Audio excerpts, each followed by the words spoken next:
Hey everybody, I wanted to show you how to have a customer order without invoicing them, because the goal of the milestone is to have activity in all the possible buckets in the sales and collection cycle. So I want an order that hasn't been invoiced. I want an invoice that has been paid and an invoice that hasn't been paid. I want an invoice that's been partially paid. So the way they do orders is they call them estimates. So if I go over here to customers, I can do a new estimate. So I have to pick a customer. Let's pick Oliver. And I'm going to go over here to new transaction, and I'm going to do an estimate. And so then I'm going to indicate here what the service is or what the product is. Let's say I'm going to sell Oliver a puppy sweater. Okay, and that's all I'm going to do. So I could save. You can also save and send. Of course, there's no real Oliver to send to. All right, so I can leave that one in purchase order status or estimate status and not pay it. Let's say I want to invoice it. So then I would and leave some out there that are just estimates and not invoiced.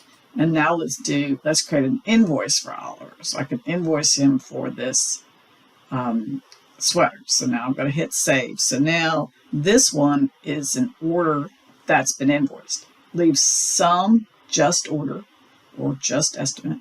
Leave some estimate and invoice. And then some estimate, invoice, and paid. And some partially paid. So let's receive payment on this invoice.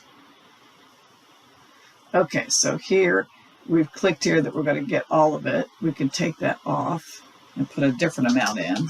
That they didn't pay the whole 30, they paid 20. So that would be a partial payment on this invoice for the sweater. All right, I can do save. For some reason, save and new is the only option, so I can just clear out of that.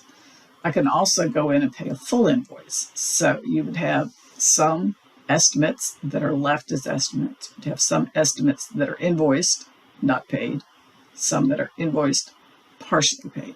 So that will populate your QuickBooks with transactions in all the possible buckets. And that's what we're trying to do, is create activity in all the areas so that when we get to the end, we can sort of see all the possible reports for management, the dashboard that we might design for management. And also so we can talk about the databases, the type of variables that would have had to been tracked for this, and that sort of thing. So you're building a data set that we can then use to reinforce the things that we're learning in class. So let me know if you have a follow-up question. Thanks.